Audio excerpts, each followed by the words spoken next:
Julgados e comentados. A jurisprudência sob a ótica do Ministério Público. Uma produção Ministério Público do Paraná.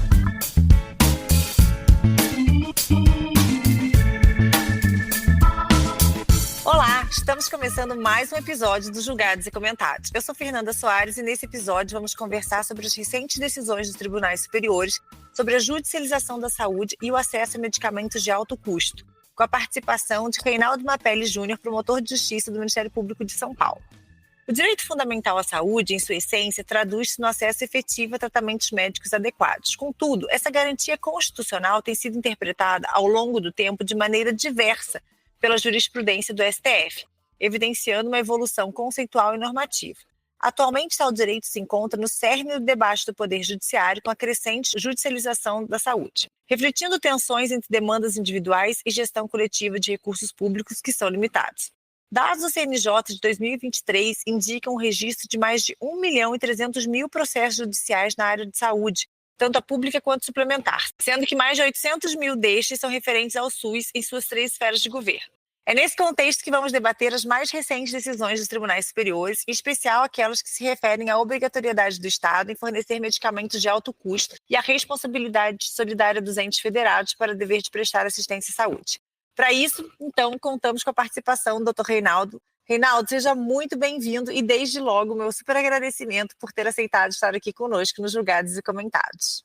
Fernanda, eu que agradeço o convite, viu? Para mim é sempre muito agradável voltar ao Ministério Público do Paraná, agora na Escola Superior, é a primeira vez que eu participo de um debate com vocês. Então seja duplamente bem-vindo. Muito obrigado, eu tenho muitos amigos aí, eu estou me lembrando aqui do Dr. Marco Antônio Teixeira, que coordena o Centro de Apoio de Saúde, que é uma referência no nosso país, é um querido amigo, já fiz muita coisa com ele, e com todos os colegas que trabalham nessa área aí do Paraná, então, para mim é sempre muito bom. Obrigado pelo convite. Nossa, eu que agradeço, de verdade, eu estou brincando, mas o Ministério Público do Paraná e o MP de São Paulo já estão numa parceria aqui nos Julgados e Comentados, viu? A gente está num intercâmbio aqui que está muito legal e eu estou muito feliz. Então, agradeço muito. Doutor Reinaldo, se deixar, a gente vai ficar aqui batendo papo e eu vou acabar fugindo do tema. Então, vamos direto a ele, tá? Vamos lá.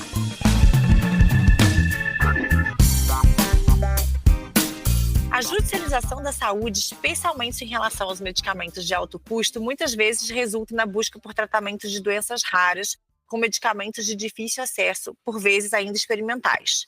No caso da distrofia muscular de Duchenne, uma doença rara, o remédio é importado e custa cerca de 17 milhões. Tendo em vista o fundamento constitucional para o funcionamento do SUS e a sua ampla gama de atuação, como conciliar essas necessidades de atendimentos individuais e excepcionais com as limitações orçamentárias?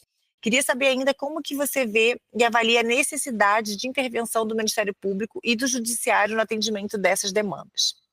Fernanda, veja, se eu tivesse uma resposta segura para essa pergunta, eu estaria rico, ou pelo menos muito famoso, né? Porque a pergunta é como é que nós fazemos quando o medicamento é de alto custo, você deu um exemplo bem impactante, né? Ou um outro tratamento, enfim, é muito caro, e hoje a tecnologia de saúde em geral, inclusive os medicamentos, atingiram um patamar assim, de custo que mesmo sistemas de saúde de países desenvolvidos não estão dando conta mais. A verdade é que é muito caro mesmo. Então, essa dúvida é um dos dilemas mais difíceis de quem está na gestão, vai formular uma política, né? Então, vou ter uma determinada doença, vou fazer um protocolo clínico, que é um esquema de tratamento, quais os medicamentos, quem que vai ter acesso, de que forma. Essas discussões sempre levam em consideração o que a gente chama de custo-efetividade. Se a terapia é necessária, para quê, né? E quanto custa. Essa é uma preocupação. E depois, no Ministério Público e no Judiciário também, né? A gente vai ajuizar uma ação civil pública, por exemplo, para incluir um medicamento numa determinada política, o custo tem que ser considerado. Essa é uma pergunta difícil. Eu acompanho a judicialização há pelo menos 20 anos, né? Agora eu vou ter que falar um pouco da minha idade, não vai ter jeito. Eu tenho 31 anos de Ministério Público do Estado de São Paulo, sou promotor lá, né? Hoje na capital de São Paulo, e há pelo menos uns 20 anos eu estudo esse assunto aí.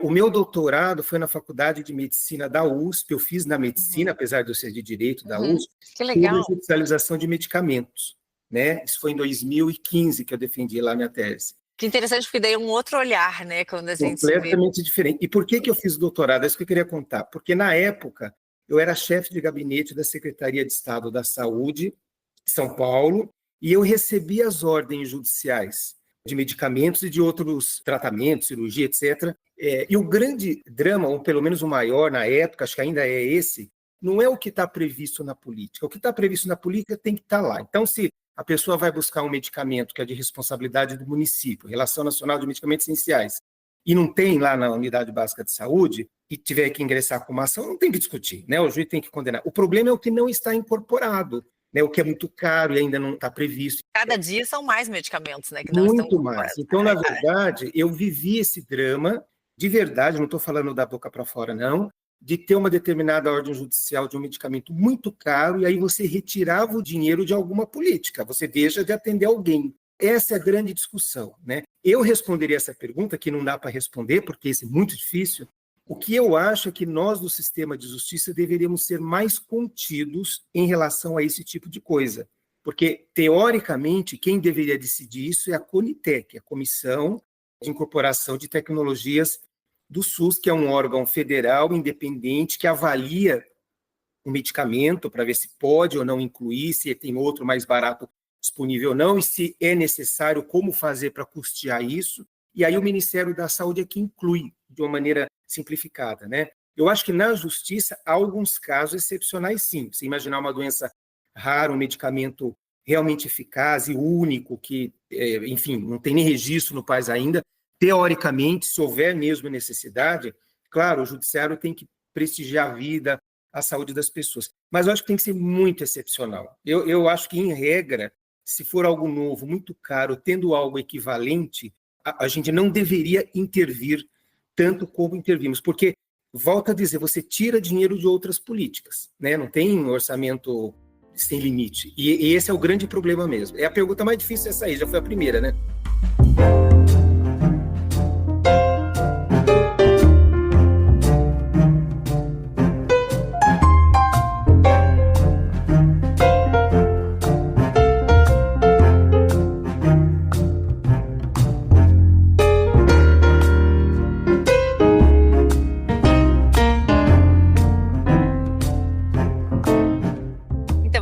Partindo bem disso que o senhor estava falando, da escolha, por exemplo, de alguns casos onde foram tomadas decisões após a judicialização, né? Então, eu queria que a gente falasse um pouco sobre esses casos, porque às vezes eu dei aquele exemplo lá dos 17 milhões, mas às vezes fica ainda algo muito abstrato, assim. E até para a gente trabalhar aqui, por exemplo, os critérios que foram observados em certas decisões, assim, para a gente bater um papo nesse sentido. E aí aqui agora eu queria que, seguindo essa linha, a gente falasse um pouquinho, se o senhor conseguisse falar comigo sobre o tema, sobre o repetitivo 1234. Nesse repetitivo, o STF ele teria homologado 3 acordos interfederativos firmados entre a União, os Estados, o Distrito Federal e os municípios, que definia a responsabilidade entre custeio e fornecimento de medicamentos incorporados e não incorporados no âmbito do SUS. O senhor pode explicar para a gente como que se deu essa decisão, quais os critérios, como que ficou essa repartição de responsabilidade? Então, Fernanda, isso é recente, né? O tema 1234 do STF, que decorreu num processo de repercussão geral, né? Com repercussão geral. Eu acho que a judicialização, ela tem, na minha opinião, ela tem fases, ela mudou muito. Lá no comecinho, lembrando que até essa patologia de Duchenne, que você comentou no começo, foi exatamente isso, uma decisão muito conhecida do ministro Celso de Mello do Supremo na época, isso era 97, um tratamento experimental nos Estados Unidos, muito caro, que o SUS não tinha aqui no Brasil, e ele mandou o SUS providenciar, né, esse tratamento experimental e internacional para um rapaz que tinha a síndrome de Duchenne, muito caro, e na época ele disse o seguinte: entre o interesse secundário econômico do Estado e o direito à vida, o juiz só tem a opção de escolher pela vida, né? Então, nesse momento, eu acho que a judicialização estava começando, e foi muito importante essa decisão, ela foi muito usada, eu usei isso aí naquela época, né, quando eu comecei a carreira, usava muito isso. Nesse momento, para dizer que você pode postular o direito à saúde em juízo. Tinha gente que falava que não, depende de regulamentar as normas, as políticas, então foi muito importante nesse sentido, nesse primeiro momento.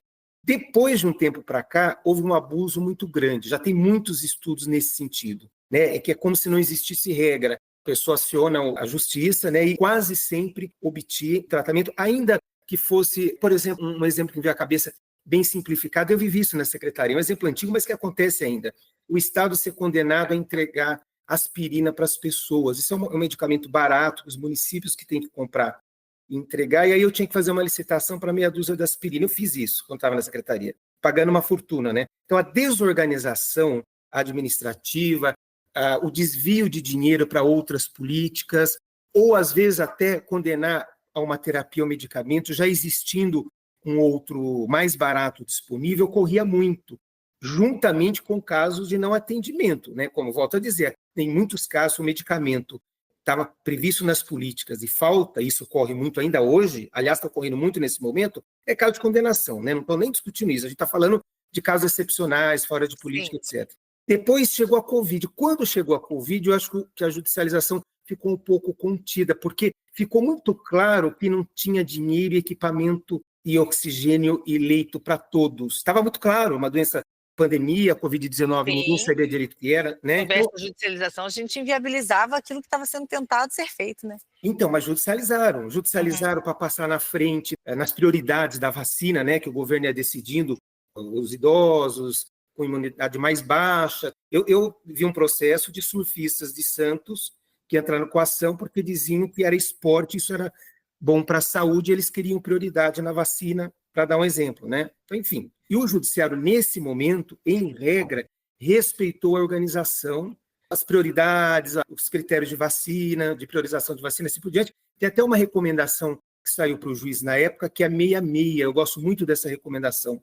E agora, falando do tema 1234, eu acho que o Supremo Tribunal Federal está dando uns parâmetros mais claros, uns critérios mais claros, né? Então, assim, de maneira muito simplificada, esse tema 1234 definiu competências, esse sempre foi um problema, se fica na Justiça Federal, se fica na Justiça Estadual. Então, houve um acordo dos gestores, 3 acordos, na verdade, como você comentou, Fernanda, que o Supremo homologou, mas, de certa forma, o Supremo induziu a esses acordos, né? E vou simplificar, né? Mas, basicamente, quando o medicamento judicializado custa 210 salários mínimos ou mais o ano, é da Justiça Federal. O valor menor é da Justiça Estadual. E, em sendo condenados, Estado e município, a União deve ressarcir 80% no caso dos medicamentos, 65% no caso oncológicos. Muito simplificadamente, também não vou entrar no detalhe, mas definiu a questão da competência. Vamos ver como vai ficar isso na prática, né? Existem dúvidas. Também a questão do que é medicamento não incorporado, porque a dúvida, volto a dizer, e nesse julgamento também era nesse sentido, é o não incorporado. Incorporado não tem dúvida, aquilo que está previsto na política tem que estar lá disponível. E muitas vezes a ação é porque deveria estar e está faltando, né? Mas a dúvida é o não incorporado. Então, o Supremo Tribunal Federal também, nesse tema, definiu, olha, o não incorporado é o medicamento que não está nos protocolos, nas listas do SUS, o medicamento que está nos protocolos, mas para outra doença, o medicamento sem registro na Anvisa e o medicamento off-label, que é aquela que o médico tem registro no país para uma doença, mas o médico passa a usar para uma outra e parece que está fazendo efeito. Isso é positivo. Isso tudo é muito discutível, tá? O off-label, por exemplo, está no site do Ministério da Saúde, que é válido, mas não vou entrar muito por enquanto nesse mérito. Então, definiu também, e nesses casos, então, essa divisão de competência. Aí uma outra coisa muito importante, eu estou simplificando, que é gigantesco esse julgamento. Uma outra coisa muito importante, olha, o juiz, para deferir o não incorporado, o medicamento não incorporado, não é só aquela receita do médico, ou um relatório um pouco mais detalhado e acabou, não é isso. O juiz tem que enfrentar a decisão da Conitec, que é a Comissão de Incorporação de Tecnologia do SUS, que, pela Lei Orgânica da Saúde, tem a atribuição de avaliar uma tecnologia nova, não só medicamento, a gente fala tecnologia em saúde, né?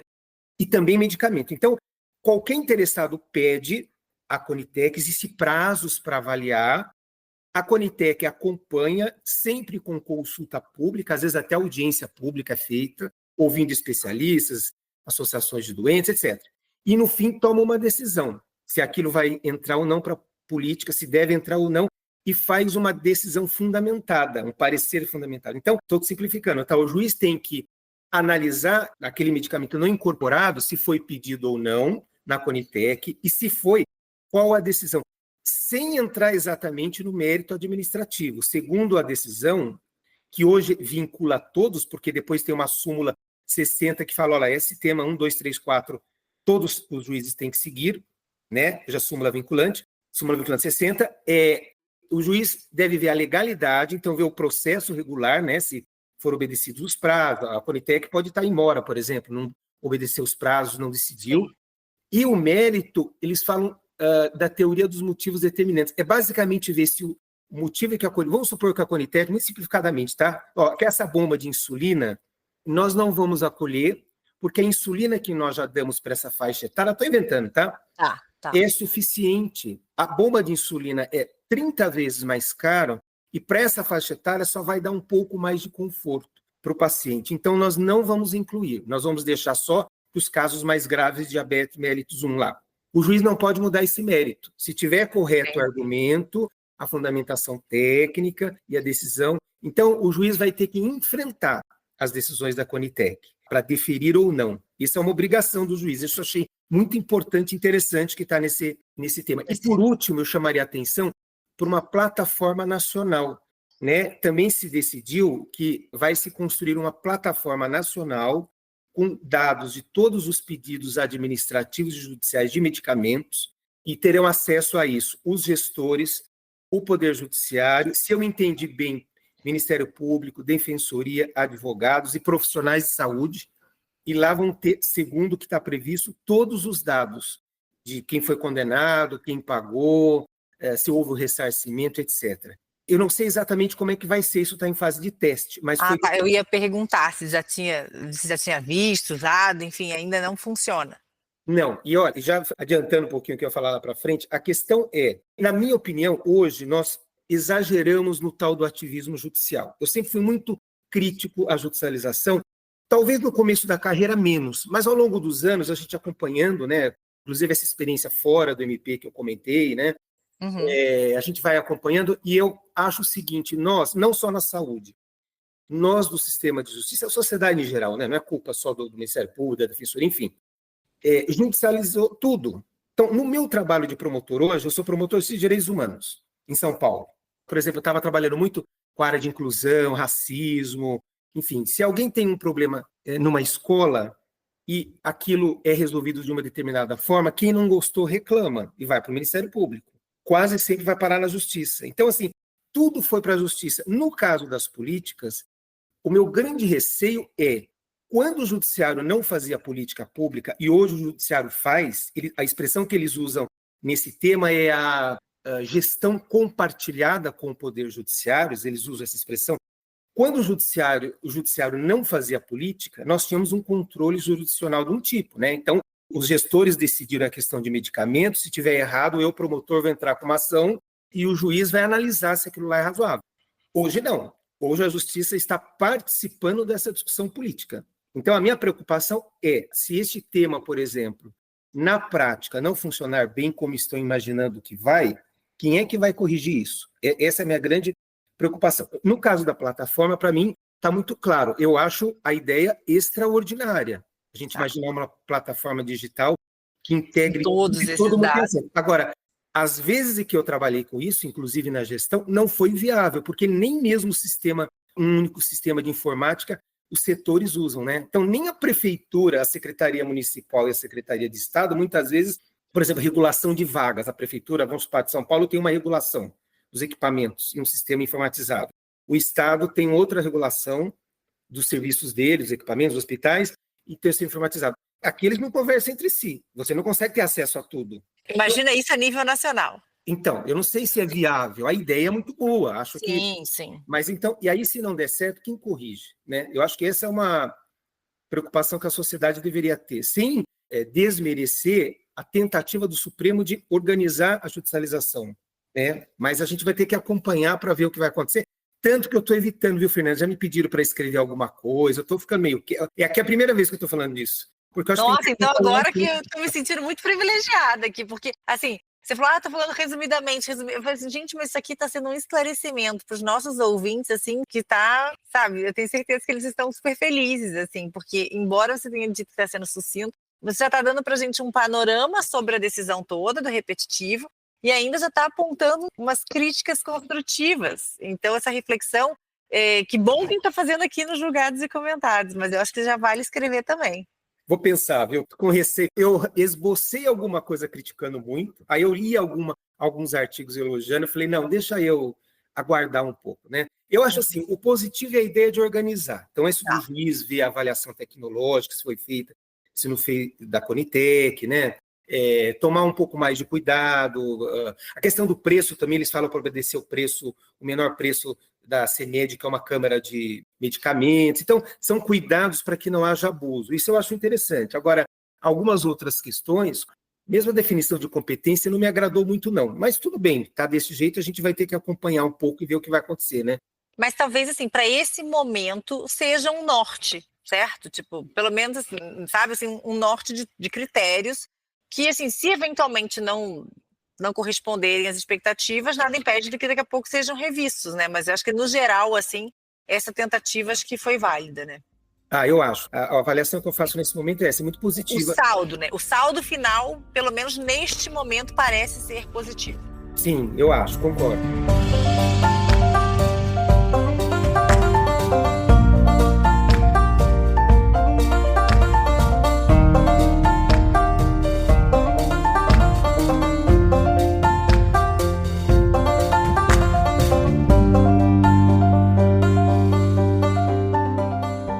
Já que a gente está aqui trabalhando alguns temas assim de recurso repetitivo, agora vamos para um extraordinário que eu queria que o senhor falasse, que também teve repercussão geral, foi no tema 6, né, que é referente ao dever do Estado de fornecer medicamento de alto custo.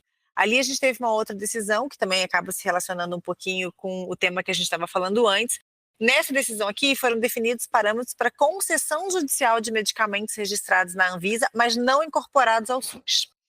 Independentemente do custo. Quais são os critérios, então, que foram estabelecidos aqui e como que você avalia a sua operacionalização? Esse também foi muito interessante. Eles julgaram junto, né? Na verdade, eram dois processos com repercussão geral, né? Que tem repercussão nacionalmente, porque pela importância dos temas e tal, e aí foram julgados juntos. O tema 1234, e aí fizeram a súmula 60, tornando isso vinculante, né? A justiça tem que seguir isso.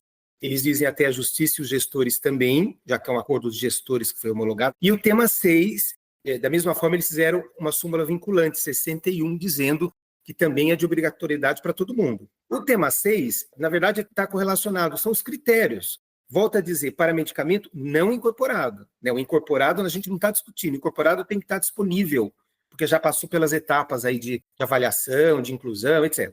Agora, para o não incorporado, também de maneira muito resumida, não vou analisar tudo não, basicamente seria, você imaginar, olha, alguém ingressou com uma ação pedindo um medicamento que não está nas políticas. Então, o que se decidiu ali? O autor é que tem que provar, né? O autor é que tem que dizer, não basta apenas a receita do médico, volto a dizer, naquela visão que a gente tinha mais no começo da judicialização, uma prescrição médica e pronto, não. O juiz tem que avaliar a questão. Então, basicamente, é o autor demonstrar a necessidade daquele remédio mesmo para ele, né? Demonstrar que não há um substituto terapêutico, demonstrar que este medicamento eficaz com maior nível de evidência científica, isso eu achei muito interessante, porque, como vocês sabem, os medicamentos têm níveis de evidência, né? Também vou falar super simplificado, tá bom? Até porque é um assunto dificílimo, que eu questiono muito a história de evidência, mas depois a gente fala isso daqui a pouquinho. Mas cientificamente tem níveis, né? Desde a observação apenas, né? Você observa alguns casos, escreve um artigo dizendo, olha, eu sou psicoterapeuta, apliquei a psicanálise e a psicologia do Jung tem essa discussão para esses 10 pessoas e funcionou. Esse é o mais fraco de nível de evidência, né? Porque são alguns casos, é um estudo experimental. Mas o que a decisão fala é que a pessoa tem que demonstrar que ela precisa, que não tem um substituto terapêutico e que o nível de evidência é alto. Ou o estudo randomizado, que é aquele em que que é o melhor, né? Você tem um grupo de pessoas que usam o medicamento, um outro grupo de pessoas que não usam, você acompanha e aí prova, olha, deu o resultado, é eficaz e seguro, né? Ou pelo menos o que eles chamam de meta-análise, comparação de dados de literatura científica, ou revisão sistemática da literatura científica. Basicamente, hoje o autor, como é algo não incorporado, ele tem que dizer, olha, eu preciso estar aqui para a minha doença, é necessário, não tem um substituto no SUS, por isso que eu estou pedindo. O nível de evidência científica alto, está aqui os estudos que existem hoje nos Estados Unidos, na Alemanha. E o último requisito, não tenho condições de pagar. Falta de condição, capacidade financeira. Como é não incorporado, se entendeu isso. Então, são parâmetros que fecham, né, dão, como você falou, né, Fernanda, são critérios, dão um norte. E agora a gente vai ver como isso vai funcionar na prática, porque é vinculante. Então, é isso. Eu acho assim, para esse momento, eles serviram para dar, né, essa diretriz. Agora, assim, o que vai acontecer a partir disso, eu acho que a gente já tem que deixar um podcast marcado para daqui 1 ano e pouco, para a gente falar, não que você vai levar tudo isso para voltar, mas estou falando assim, para a gente fazer a análise, né, da repercussão disso, se efetivamente esses critérios cumpriram aquilo que, né, para qual eles foram planejados, assim. Talvez tudo que eu falo é muito inicial, a gente tem um pouco de dúvida de algumas coisas, mas, por exemplo, tem uma hora nesses acordos aí que eles dizem o seguinte: a ação é contra a União. Mas se quem tem que cumprir é o Estado e o município, o juiz manda cumprir, não precisa colocar o Estado e o município no polo passivo. Aí eu penso, não, mas pera um pouquinho, eu entro com uma ação contra a União, né, para dar um serviço. Mas, na verdade, quem tem que dar esse serviço é o município. Como é que eu vou exigir do município sem ele ser réu? Pois é, se ele não participou do polo passivo dessa demanda, como que você vai fazer? Eu tive esse problema, essa questão muito próxima aqui em São Paulo, uns anos atrás, numa ação civil pública importante na época para pessoa com autismo. Eu fui tudo nessa ação, menos autor. Eu falo que fui até réu, passei na época da secretaria. Mas é uma ação muito importante, porque na época não tinha praticamente nada para as pessoas com espectro autismo, e ela pedia, na época, só contra o Estado membro, saúde e educação não inclusiva, separada. Por isso que eu falo, a política muda, a justiça Sim, fica daquele jeito, e aí como é que faz? E um dos principais problemas na execução, porque essa ação que eu contei para vocês é interminável, a gente vai acabar nunca, porque agora em fase de execução, o Estado foi condenado a dar educação e saúde separado do resto. Acontece que hoje quase tudo é municipal, né, municipalizado, e inclusive, ao contrário. Então, o juiz está chamando o município para fazer as coisas, mas o município não foi condenado, entendeu? Então, isso, por exemplo, é uma dúvida que eu fiquei. Como é que vai funcionar isso? Outra dúvida que eu fiquei. Parece que vai haver um aumento de ações na Justiça Federal. Não sei se isso de fato vai ocorrer, mas parece, nós vamos ter que acompanhar. Então, tem uma parte da decisão que é no seguinte sentido. A Defensoria Pública da União não tem gente suficiente, né, defensores suficientes. Então, por enquanto, a Defensoria Pública dos Estados pode atuar na Justiça Federal, entendeu? Quer dizer, não pode, não tem atribuição para isso. Imagina eu, promotor, falar, então como não... Sim, agora vou atuar na Justiça Federal. Mas está assim, tá? Está no tema 1234 isso. Enquanto a Defensoria Pública da União não se organizar, salvo engano, dentro de 1 ano vão reavaliar isso, os defensores públicos do Estado e as defensoras podem, né? Então, há dúvidas, as pessoas estão um pouco em dúvida, né? Como é que eu vou atuar? Entendeu? Há um pouco de dúvida. E aí eu acho que é legal isso que você falou. São parâmetros, isso é muito importante, né? Vinculam.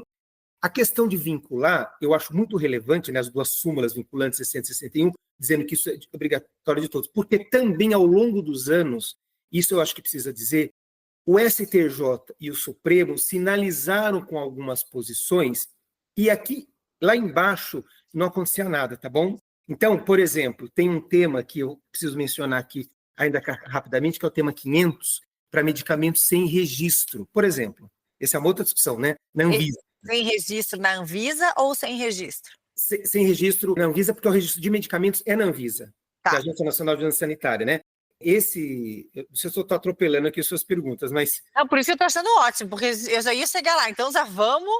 Que é um outro assunto, né? Que é não ter o registro. Aí, o problema é, o registro sanitário, na minha opinião, tá? O registro sanitário, que é de qualquer produto de interesse para a saúde, mas vamos falar de remédio, que é o nosso assunto aqui.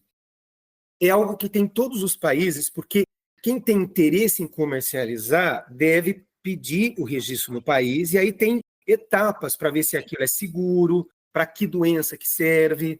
É algo muito importante, inclusive, para a segurança das pessoas. Às vezes a gente não se dá conta, você usa um cosmético. Outro dia eu tomei banho com um shampoo, que eu não vou falar qual é, porque eu vou falar mal, e meu rosto queimou. Nossa, devia falar qual era. E eu depois não fiz nada, porque não aconteceu mais, e como é que eu vou provar isso? Sim, né? sim. Mas esse exemplo bobo que eu estou dando aqui, simples, na verdade, o shampoo que você usa, a pasta de dente que você usa, Tudo isso a Anvisa avalia para dizer é seguro, né? Uhum. Pode usar, para que pode, etc. Então, no caso do medicamento, isso é muito importante, né? Para segurança e tudo mais. Então, teoricamente, não poderia, não havendo registro no país, alguém pleitear o uso de algum medicamento, porque não tem nem segurança terapêutica, né? Mas isso acontece Mas acontece frequentemente. muito, sempre aconteceu. A Lei Orgânica da Saúde fala que não pode, tá? É que Sim. nosso país está na lei e a gente não cumpre a lei. Isso é outro problema. Mas está lá na lei. Então, como ocorre muito, tem um tema 500, aí não é vinculante, o Supremo Tribunal Federal já há algum tempo havia decidido que, como regra geral, não pode sem registro, a não ser que a pessoa demonstre novamente é um ônus do autor, né? Tudo aquilo de novo que tem segurança, que ela precisa para a doença dela, né? Que não há um substituto e que essa droga tem registro em alguma agência internacional, porque às vezes tem registro nos Estados Unidos, na Europa, então já tem uma certa comprovação da eficácia da segurança para que ela tenha acesso ao medicamento. E provando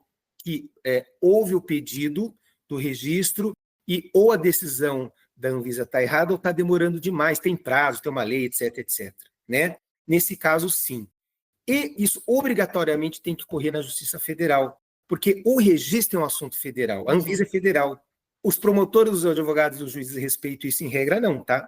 Continua registro e entra aqui na Justiça de São Paulo mesmo. Então, eu acho que foi importante o Supremo Tribunal Federal fazer esses dois temas, 1234 e 6, com parâmetros para não incorporados ao SUS, e dizer, olha, é vinculante, tem que seguir isso aqui. Mesmo eu que critico algumas coisas, acho que foi importante, para a gente ver o que vai acontecer, né? Sim, pelo menos na competência, acho que já vai começar a refletir.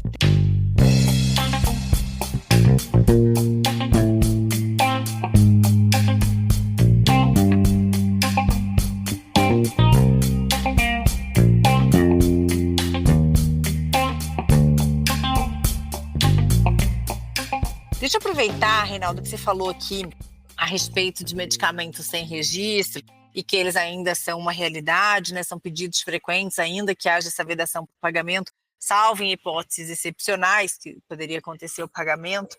Nesse sentido, eu queria saber a sua opinião, como que você avalia a possibilidade de aplicação de protocolos de assistência farmacêuticas mais amplos, assim, com a inclusão de medicamentos inovadores no rol do SUS, para tentar promover uma redução das demandas judiciais? Isso é essencial, né? O ideal seria que a avaliação fosse mais rápida e os protocolos fossem atualizados sempre, nem sempre são. Essa é uma grande verdade. Para quem não é da área, né, só falando para o pessoal que está ouvindo, pode ser que pessoas que não sejam da área tenham curiosidade de ouvir um pouco, porque a gente fala de medicamento, de saúde, sempre tem gente interessada. O protocolo clínico, de maneira também simplificada, é um esquema de tratamento que hoje é a base de qualquer assistência em saúde, não só da medicina, né? Hoje o médico e a médico, o psicólogo e a psicólogo, o terapeuta e a terapeuta, o nutricionista e a nutricionista, eles não trabalham aleatoriamente, vou tentar isso, vou tentar aquilo. Eu sempre faço essa brincadeira, é o direito, cada um faz o que quer, né? Com a tal da independência funcional. Lá não é assim. Principalmente no Ministério Público, né? Com a independência funcional, e tudo vira argumento de autoridade para qualquer coisa. Então, e aí é todo o esforço nosso para não ficar uma coisa de maluco, né? Na mesma promotoria, o promotor A faz uma coisa, a promotora B faz outra. Enfim, na medicina, na saúde em geral, tem protocolo, mesmo no serviço privado, né? Eu vou tratar um câncer de mama num hospital aí privado, de alta hierarquia, tal, bem sofisticado, tem um protocolo, né? Como que o médico, qual o primeiro exame, se o exame der positivo, aí vai para o medicamento A, para o B, etc. Então, esses protocolos são muito importantes porque eles padronizam o atendimento, dão segurança para o profissional da saúde, para o médico e outro profissional da saúde, para o paciente também, pelo menos quando nós estamos falando dos principais hospitais e serviços do mundo, são muito atualizados. O problema, e isso é muito frequente aqui no Brasil, é o desatualizado. Então é óbvio, o protocolo de 8, 10 anos atrás para tratar de câncer, em 10 anos aconteceu muita coisa, e acontece isso, né? Então, não há dúvida do que você está falando, eu concordo, teria que haver alguma forma de se mais regularidade, um prazo muito mais curto, avaliar tudo que surge para incluir no protocolo quando necessário, né? Eu acho esse um argumento importante, se o protocolo for muito antigo, já ter evidência científica mais alta, né? Acho um argumento importante. É que nesse tema eu já ouvi críticas de pessoas que falam assim que no Brasil os nossos protocolos aqui para registro da Anvisa, eles são muito mais extensos do que em outros lugares. Então, o medicamento, por vezes, já está aprovado, está registrado, sendo usado em outros países. E aqui, né? Então, assim, eu já ouvi muito essa crítica em relação aos nossos protocolos. Não sei nem se ela é uma crítica verídica, ou seja, assim, se eventualmente outros lugares os protocolos que são um pouco superficiais e os nossos mais detalhados ou não. Até nem sei se o senhor souber me explicar isso, mas assim, eu já ouvi diversas vezes essas críticas, assim, sabe, o problema são os nossos protocolos no Brasil que são muito extensos. Você está me fazendo muita pergunta difícil hoje. Então, mas assim, gente, como é que eu vou ter uma pessoa que trabalha com essa área há mais de 20 anos e não vou aproveitar e tirar todas as minhas dúvidas, que certamente são dos nossos ouvintes. Aqui, assim, ó, aceitou vir nos julgados e comentados, Reinaldo, tem que aguentar. Deixa eu pensar. Eu acho assim, Fernanda, já ouvi muito isso também, e eu não teria uma base certa para dizer se isso é verdade ou não. Eu acho que muito provavelmente, pensando nessa questão da experiência, não de conhecimento científico, porque eu não sou médico, enfim, muito provavelmente deve ter de tudo, né? Devem ter protocolos muito atualizados. Eu vou dar um exemplo concreto que me veio à cabeça agora. Aqui em São Paulo nós temos o Instituto de Câncer, o ICESP, que é do SUS, da Secretaria de Estado da Saúde, e os protocolos lá estão entre os melhores do mundo. São protocolos para tratamento, é um serviço altamente qualificado, ligado à Faculdade de Medicina da USP, e é do SUS e é muito bom. Mas certamente existem hospitais e serviços oncológicos muito piores e sem condições de atender, com protocolos mais desatualizados, etc., né? Então, isso deve variar muito. E, de fato, do ponto de vista assim, de administração, eu acho que o Estado brasileiro é burocrático demais mesmo. Isso é verdade. Então, se vocês tiverem curiosidade, quem não conhece, chama Protocolo Clínico e Diretrizes Terapêuticas, PCDT. Põe lá no site de busca uma doença, sei lá, asma grave. Entra para ler. É complicado, é extenso, os organogramas são, às vezes, assustadores. Talvez se pudesse simplificar um pouco. Estou entendendo a crítica, né? Mas eu não saberia dizer se os nossos são piores ou mais burocráticos que outros. Não saberia dizer isso. Mas pelo menos já deu uma luz aqui para a gente refletir, entendeu? E verificar aí. Então, acho que valeu a minha pergunta e valeu ainda mais essa resposta. Valeu, e te interrompendo, desculpa, mas voltando a falar desses temas, no final do julgamento tem uns organogramas. Depois vocês dão uma olhada. Bem complicados, bem difíceis de entender, né? Então, é uma característica nossa, talvez, a burocracia excessiva, né? Enfim, com aquelas palavras difíceis. Então, lá tem os medicamentos incorporados, não incorporados, o que fazer é bem complicado. Eu estou estudando ainda, para vocês terem ideia, para ver se eu estou entendendo bem, tem dúvidas ainda. Então, isso que você atua na área um tempão. Imagina a gente que está aqui assim, né? Tipo, quase que de curioso.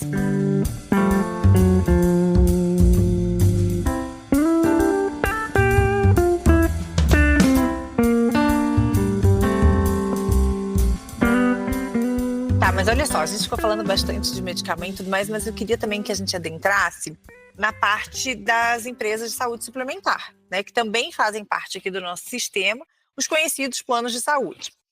Nesse sentido, nós também temos conflitos com as negativas dos planos de saúde na concessão ao acesso de medicamentos de alto custo. Como que você avalia a judicialização nestes casos e as obrigações correspondentes aos planos de saúde? Então, a judicialização da saúde suplementar, que é a dos planos de saúde, também é muito intensa, muito discutida, e tem todas essas questões que a gente está comentando, né? Os planos de saúde, na minha opinião, eles não têm exatamente a obrigação de atender à saúde como o SUS, porque o SUS tem um atendimento integral, a integralidade. Teoricamente, está lá na Constituição Federal, no artigo 198, na Lei Orgânica da Saúde 8.080 de 1990, no decreto que regulamenta a lei, etc. Teoricamente, você entra pela porta de entrada regular no SUS, né? Que é a Unidade Básica de Saúde, que é o posto de saúde que o pessoal fala, né? Ou na saúde mental, no CAPS, Centro de Atenção Psicossocial, ou no pronto-socorro, né? No caso de urgência, emergência e tal, falando muito simplificadamente. E começando esse atendimento, o SUS tem a obrigação de atender integralmente a saúde. Então, se a pessoa, por exemplo, está no pronto-socorro e ela precisa de uma cirurgia de emergência, num hospital universitário, no caso mais grave, como o que eu mencionei, o SUS tem que automaticamente direcionar para o nível secundário, terciário de atendimento e atender integralmente tudo que essa pessoa precisar na linha do cuidado. Isso é o conceito do SUS, a integralidade do SUS de maneira, né, simplificada também. Na minha opinião, o plano de saúde não tem isso. Há uma certa confusão da jurisprudência em relação a isso, porque no plano de saúde a gente contrata um plano, né? Então tem planos só ambulatoriais, tem planos hospitalares ambulatoriais, tem plano odontológico incluído, só odontológico, etc. Então, o que eu acho que existe a gente poderia chamar de uma integralidade contratada, vamos dizer assim. Porque se vocês pegarem lá o rol da ANS, Agência Nacional de Saúde Suplementar, lá tem a integralidade, das diretrizes, dos princípios, eu não lembro a palavra que eles usam, dos contratos de saúde. E a Lei de Plano de Saúde, a Lei 9.656 de 98, também tem um artigo lá no final que diz que tem que atender tudo, mas dentro desses contratos. Veja, não estou querendo dizer que os contratos sejam perfeitos. Muitas eles enganam o consumidor, são confusos, e aí, por isso, a justiça muito corretamente condena, né? Mas aí a gente vai para uma relação consumerista, né? O fundamento, nesse caso de condenação, é outro. Para mim, é mais consumerista. Nem todo mundo concorda comigo, Fernanda. Não. Não, assim, isso é outro regime jurídico, é uma outra lógica. Né? Não quer dizer que não tem que atender, que não tem abuso, não engano, não é isso. Né? Aliás, tem acontecido muito isso, negativa indevida de atendimento. Agora, o que tem de novo, razoavelmente novo, e esse é um assunto bem delicado, de novo, é o que não está no rol da ANS. Porque no plano de saúde, o que eles têm que fornecer, na minha opinião, dentro de cada contrato, são os serviços que a Agência Nacional de Saúde Suplementar, ANS, coloca num rol e ela, a cada 2 anos, tem a obrigação de atualizar este rol. Houve muita discussão, semelhante com o medicamento não incorporado, né?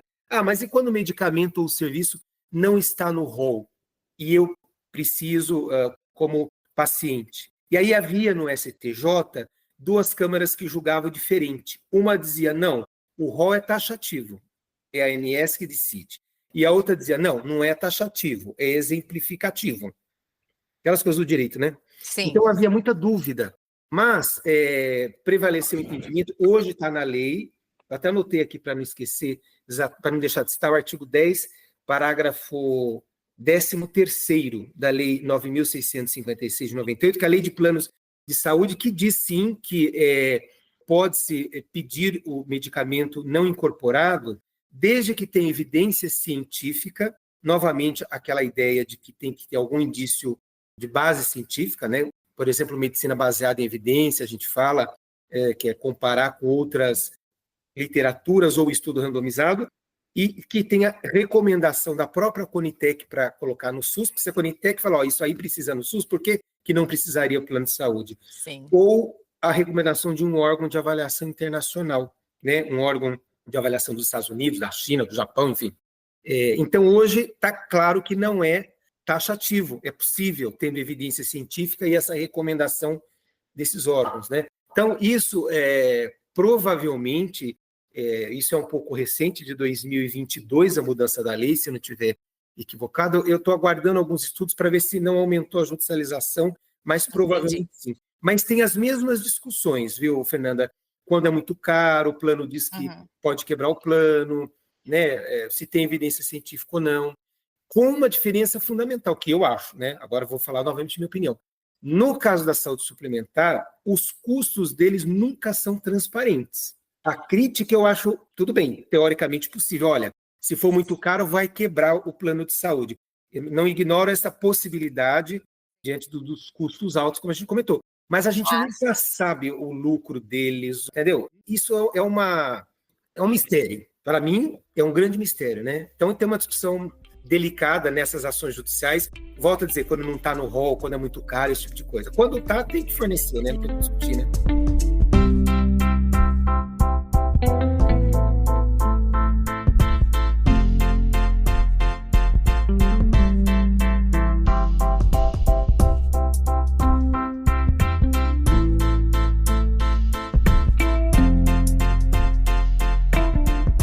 Reinaldo, olha só, a gente já extrapolou o nosso tema de julgados e comentados e, assim, confesso que eu nem percebi, porque a conversa estava tão gostosa que ela foi fluindo. Mas a gente tem que encerrar, porque daqui a pouco nossos ouvintes vão falar assim, meu Deus do céu, até que horas esses dois vão ficar aí batendo papo. Então, eu queria muito, Reinaldo, agradecer aqui essa participação nos julgados e comentados, dizer assim que a gente já vai deixar as portas mais do que abertas e quase que um pré-agendamento, a gente só não deixa a data do nosso pré-agendamento mas para que você volte para que a gente possa fazer a análise junto do que foi a repercussão daqui a um tempo, a gente vai conseguir só fazer isso. Se esses critérios, então, estabelecidos, né, tipo nos temas que a gente tratou hoje, se eles realmente serviram de norte e se causaram alguma mudança, né, esperada, ou o que acertou, o que deu errado, enfim. Então, já vai ficar registrado um convite para uma próxima oportunidade. Tá bom, Fernanda, muito obrigado. Eu também não percebi o tempo passar, tá muito agradável mesmo, né? A gente aguarda, por exemplo, só mais uma última coisa, como é que os juízes vão analisar exatamente uma decisão de incorporação de tecnologia? Eu estou curioso para saber, bem complicado. Eles têm assim, instrumentos, enfim, sim, o NatJuiz é uma assessoria técnica, mas vai ser complicado. Mas, enfim, eu queria agradecer, foi muito agradável, eu estou sempre à disposição para falar desses assuntos, eu gosto muito, né? Cumprimentar também, que eu não fiz, eu sou sempre meio italiano, falo muito, eu não agradeci o Gabriel, que está aqui conosco, que dá todo esse apoio técnico, que entrou em contato comigo e passou todas as instruções, né? De maneira muito competente, eu fiquei até um pouco de inveja de vocês aí do Paraná, viu? O Gabriel, ele é sensacional. Ó. Sem o Gabriel, esses julgados e comentados não saem. Eu falo assim, o trabalho de bastidores que o Gabriel faz, eu falo assim, eu vou ter que gravar uns julgados e comentados com o Gabriel daqui a pouco, para ele contar como são os bastidores dos julgados e comentados e todo o trabalho que ele tem, né, de ir atrás e conversar. Esse agendamento que às vezes parece simples, não é. Fazer essa compatibilização de agenda não é tão simples, né? Escolha de temas e tudo mais. Então, eu agradeço realmente e falo assim, não vou nem dizer que você não precisa ficar com inveja, que eu vou dizer assim, não pode ficar com um pouco de inveja, assim, porque a competência aqui realmente do Gabriel é um destaque dos julgados e comentados. Tá bom, muito obrigado e um abraço a todos também que estão ouvindo. E você, nossos ouvintes, né, muito obrigada pela participação de hoje. Não esqueça de nos seguir no aplicativo de sua preferência e também nas redes sociais. Procure no Instagram por ESMP_PR ou acesse o nosso perfil na descrição do episódio.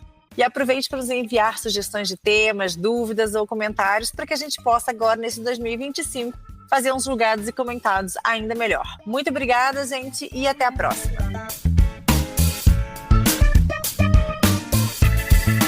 Uma produção Ministério Público do Paraná.